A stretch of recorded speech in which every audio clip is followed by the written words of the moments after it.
Ada yang bilang itu netizen munafik itu di brainwash. Bapak kau yang di brainwash. Lu gak punya otak, lihat itu Instagram.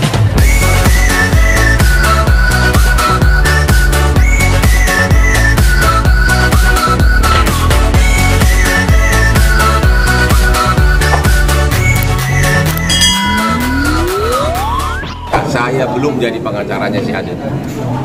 Pada saat si suami membawa anak-anaknya tinggal sama dia, saya belum jadi pengacaranya. Saya tidak kenal mereka. Jadi waktu proses mereka bisa ranjang, waktu proses anak-anak itu dibawa sama dia, saya tidak tahu, tidak ikut-ikutan. Saya bahkan belum kenal mereka. Ya, jadi kalau ada tuduhan saya memisahkan ibu dengan anak, itu tuduhan palsu. Saya tidak ikut-ikutan waktu itu. Kasus ini mulai meledak, kan sudah beberapa waktu kan anak itu semua tinggal sama bapaknya. Tiba-tiba pada saat lagi berobat ke rumah sakit, ibunya ngintip, langsung diviralkan waktu anaknya, waktu putrinya histeris nggak mau ketemu ibunya. Itu pun saya tidak tahu, itu saya belum jadi pengacaranya. Benar-benar gua nggak ikut-ikutan. Suatu pagi hari sekitar 2 minggu lalu, ya sekitar 10 hari lalu lah, saya lagi renang, asisten saya menelepon, katanya ada seorang suami butuh pengacara karena dilaporkan oleh istrinya KDRT di Polda. Suami Korea katanya. Ya, kasus KDRT ya wajar, terima aja, saya bilang. Saya nggak tahu kasusnya.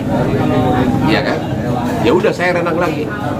Tahu-tahu 2 hari kemudian istrinya teriak-teriak, "Hotman, kenapa kau bela suami saya?" Ternyata dia hubungi Putri, yang juga orang dari Hotman 911, minta agar Hotman 911 jadi pengacara dia. Dia bilang kalau kasus KDRT suaminya sudah menunjuk kantor Hotman. Jadi kita tidak pernah berbuat apapun terkait dengan bisa anak, bisa ranjang. Kita bahkan nggak kenal mereka. Bahkan kasus kepolisian pun yang kita dituntut belum berbuat apa-apa karena polisi sudah manggil, tapi kan dia di luar negeri, jadi belum penyelidikannya masih tertunda. Jadi saya nggak melakukan apapun. Tiba-tiba seluruh mak-mak nyerang gua gitu loh. Kau pisahkan ibu dengan anak. Waktu mereka pisah gua ikut-ikutan, nggak tahu apa-apa gitu loh. Terus mengenai tuduhan bahwa si bapak menyelamatkan anaknya demi keselamatan anaknya, kita pun belum tahu fakta sebenarnya. Tapi fakta bahwa si putrinya mau bunuh diri gara-gara hubungannya sama ibunya itu benar. Ya. Dan makanya si bapaknya baru tahu belakangan. Makanya si bapak menyelamatkan anak-anaknya itu, termasuk anaknya yang kedua sudah berkelahi mulu di sekolah karena stres. Biasa kalau kita di rumah nggak beres, ya kan, anaknya sudah ada kelainan juga. Demikian juga menurut bapaknya, bayinya ini sangat kurang terawat. Bahkan katanya botol susunya itu berhari-hari nggak dicuci. Jadi kita tidak tahu siapa yang benar. Pertanyaannya adalah, kalau benar si suami melakukan itu demi menyelamatkan anaknya, termasuk yang bayinya kurang terawat, kalau benar si suami melakukan itu takut putrinya benar bunuh diri, apakah dibenarkan si suami menyelamatkan anaknya? Anda yang jawab. Sekiranya anaknya itu sudah bunuh diri, pasti kalian akan bilang, kenapa bapaknya nggak selamatkan dari dulu? Gitu loh. Ami tidak akan pernah membantah bahwa putrinya ini memang benar mau bunuh diri. Waktu dia mau bunuh diri, berhasil diselamatkan, dia bilang ke putrinya, "Don't tell your daddy." Makanya bapaknya nggak tahu. Gitu loh. Itu pun saya nggak ikut-ikutan. Baru belakangan ini saya minta klarifikasi. Saya nggak tahu apa-apa, nggak ikutan di situ. Saya hanya kasus di Polda doang. Tergantung apakah ada alasan yang sah bagi seorang bapak untuk melakukan itu. Anda nggak boleh, kalau misalnya benar bahwa kalau dibiarkan malah bahaya, misalnya putri sampai bunuh diri, Makanya tergantung alasannya. Makanya nanti pengadilan Singapura yang memutuskan itu, karena mereka kawin di Singapura. Jadi kalian jangan menjudge dulu sebelum tahu fakta sebenarnya. Kalau yang dituduhkan putrinya itu benar, coba gimana? Yang bisa saya bantah bahwa itu bukan di brainwash adalah yang memviralkan itu duluan siapa? Wajah anaknya. Itu siapa? Di Instagram siapa? Siapa? Ibunya. Kan waktu mereka ke rumah sakit kan nggak tahu bahwa ibunya ngintip di balik pintu. Lihat nggak? Udah disiapkan tim kamerawan. Langsung putrinya histeris, nggak mau mama. Apa itu di brainwash? Begitu lihat ibunya histeris ketakutan.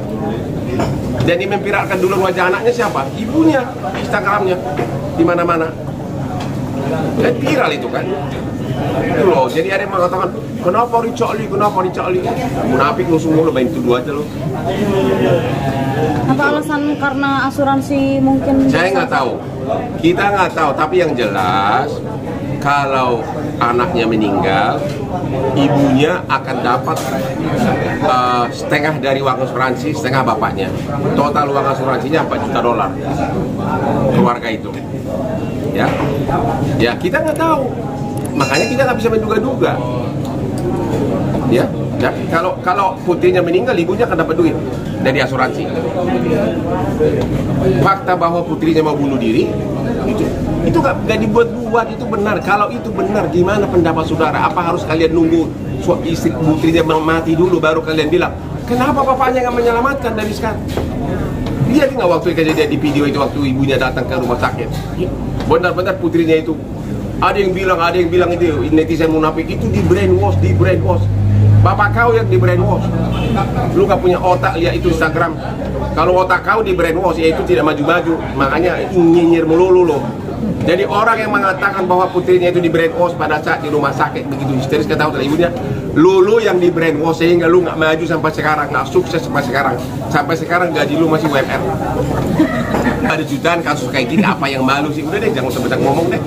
Kalau menurut kayak manusia suci aja lu semua. Tuh lihat di apartemen di sana itu lihat tuh kau ke sana, itu setengah adalah istri simpanan, pacar simpanan. Usah banyak ngomong deh.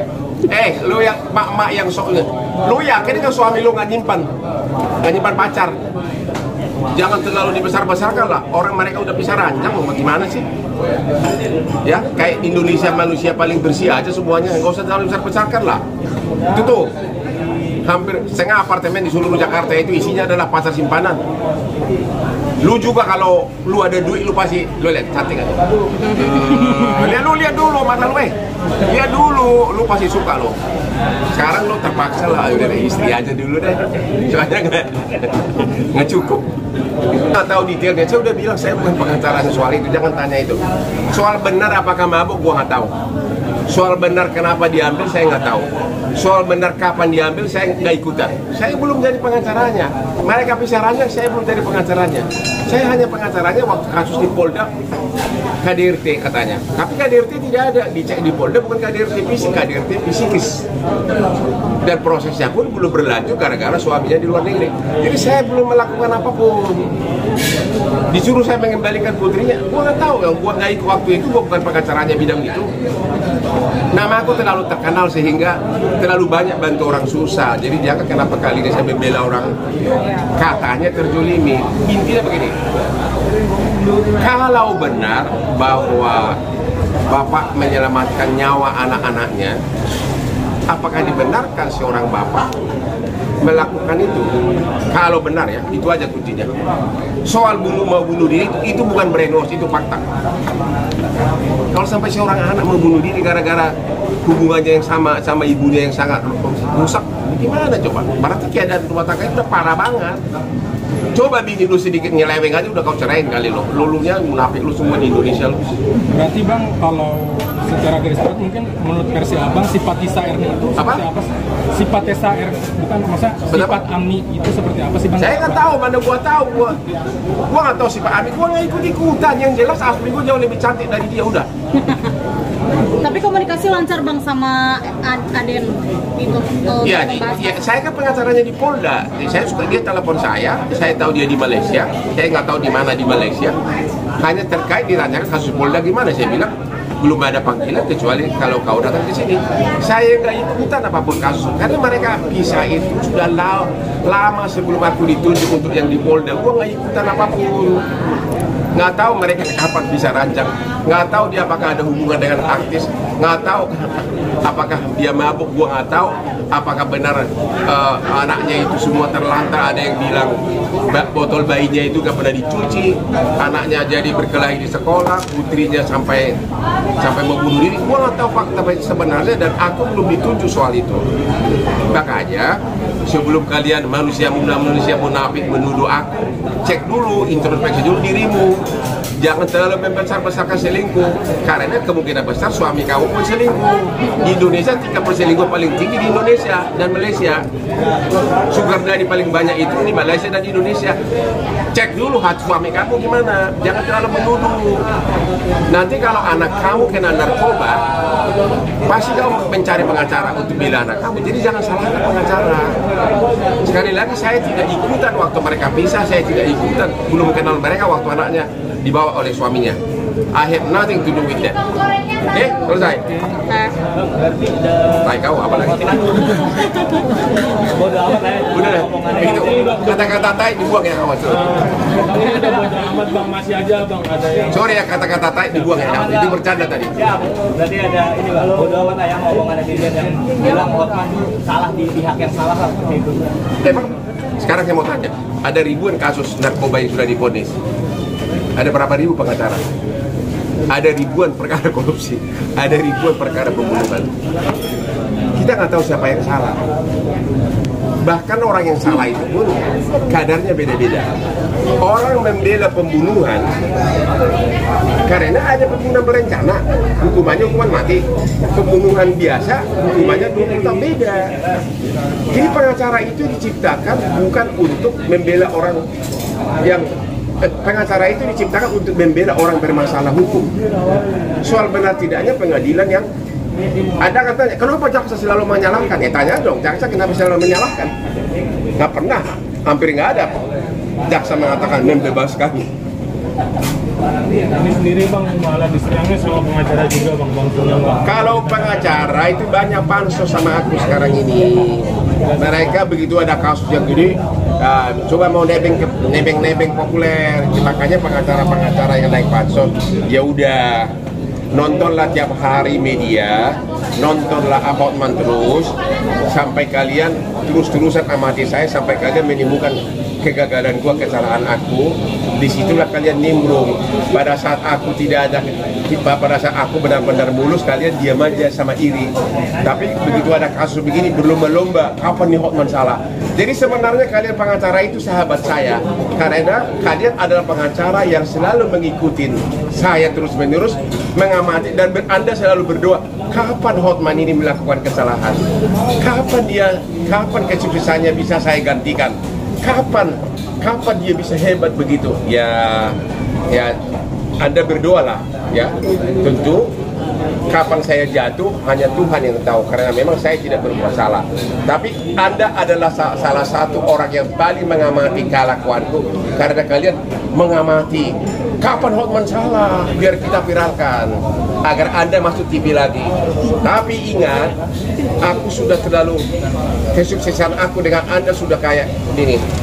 Sabarlah, aku sukses kan karena aku kerja keras. Aku tidak pernah iri sama kalian. Aku tidak pengen komentar. Baik kalau kalian semua rame-rame komentarin aku, ya sabarlah, ya. Memang berlian gua mahal ini. Ini satu Lamborghini 12 miliar. Anda mungkin masih pakai berlian yang satu krat, ya. Mobil Anda mungkin masih Jeep yang tua. Aku Lamborghini sudah berganti-ganti. Sabarlah, ya. Jangan rimbung melulu kasus orang. Dari track record Anda sudah tahu. Memang pengalaman Anda nggak ada apa-apanya dibanding aku.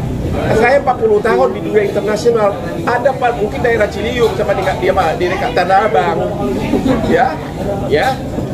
So, just be patient. Halo pengacara. One day you will be successful like me. Kalau Anda kerja keras, kalau Anda tidak iri, kalau Anda tidak jutek, oke? Itu kunci kesuksesan. Jangan lupa saya berbuat salah, oke? Kalau soal kehidupan pribadi, kita ngaca lah kehidupan pribadi apa kita bersih atau tidak. Ada pengacara yang selalu kelihatan bersih. Padahal ada cewek baru ngadu sama saya. Ternyata adalah cewek yang sudah ada oknum nih ya, saya nggak mau bilang nama, sudah di